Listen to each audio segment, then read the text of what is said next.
Hyderabad local body elections MLC ఎన్నికల్లో కూడా గౌరవ కార్పొరేటర్లకు అప్పీల్ చేస్తున్న బీఆర్ఎస్ పార్టీ కాంగ్రెస్ పార్టీ విప్పులు ఏం పనిచేయ ఇంకా 6 నెలలే మీరు మీ అధిష్టానాలు కాంగ్రెస్ పార్టీ గాని బీఆర్ఎస్ పార్టీ గాని మీ అధిష్టానాల మాటలు నమ్మి మీరు ఎంఐఎం కు సపోర్ట్ చేసే ప్రయత్నం చేస్తే ఓటింగ్ కు రాకుండా ఉండే ప్రయత్నం చేస్తే మీ డివిజన్లలో హిందువులు మాత్రం నెక్స్ట్ ఎన్నికల్లో మిమ్మల్ని ఓడగొట్టడం ఖాయం. మీ రాజకీయ భవిష్యత్తు మొత్తం సర్వనాశనం అవుతుంది. ఇంకా 6 నెలల కోసం మీరు చూస్తారా? నెక్స్ట్ భవిష్యత్తు చూస్తారా? మేమైతే వదిలిపెట్టాం. మేము ఎంఐఎం పార్టీని కూకటి వేలతో పెకిలించడానికే మేము ఉన్నాం. కానీ మీ కాంగ్రెస్ పార్టీ బీఆర్ఎస్ పార్టీ ఆది నాయకత్వం అంతా కూడా ఈ భాగ్యనగరాన్ని ఎంఐఎం పార్టీకి ఇవ్వడానికి ప్రయత్నం చేస్తున్నది. ఎన్నికలను బహిష్కరించినా కూడా ఇండైరెక్ట్ గా ఎంఐఎం పార్టీ సపోర్ట్ చేసినట్టే. ఒక డ్రామా ఇది, పొలిటికల్ డ్రామా ఇది.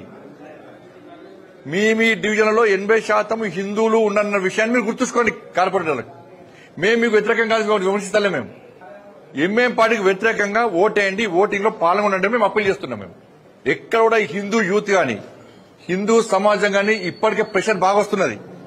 మాకు విపరీతమైన ఫోన్లు వస్తున్నాయి ఆయా డివిజన్ నుంచి. అరే 15 నిమిషాల సమయం ఇస్తే నరికి చంపుతున్నారు మమ్మల్ని ఎంఐ పార్టీ. అటువంటి పార్టీకి మా కార్పొరేటర్ ఓటేస్తాడా?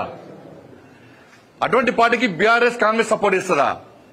మా దేవులను అవమానపరిచిర్రు, మా గోమాతను వధిస్తున్నారు. అటువంటి ఎంఐ పార్టీకి బీఆర్ఎస్ కాంగ్రెస్ పార్టీ సపోర్ట్ చేస్తాయా? మా హిందూ సమాజాన్ని చీల్చే ప్రయత్నం చేస్తున్నారు.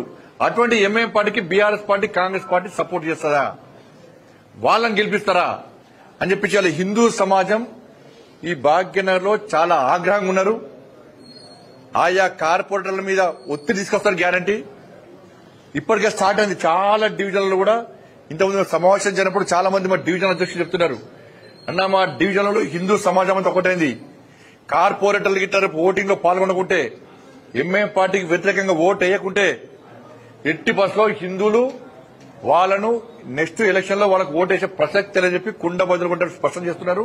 ఇది అనుకుంటారు కావచ్చు, ఇంకా 6 నెలల దాకా ఉంటుందని చెప్పి. పక్కా 6 నెలల తర్వాత జరిగే జిహెచ్ఎంసీ ఎన్నికల్లో ఈ BRS party Congress party corporator డివిజన్లలో ఓటు వేసినప్పుడు ప్రజలకు ఇదే గుర్తొస్తుంది. కాబట్టి దయచేసి గుర్తుంచుకోండి, మీరు మీ అధిష్టానము ఆదేశాలు ముఖ్యమా, నెక్స్ట్ మీ రాజకీయ భవిష్యత్తు ముఖ్యమా ఆలోచించుకోండి.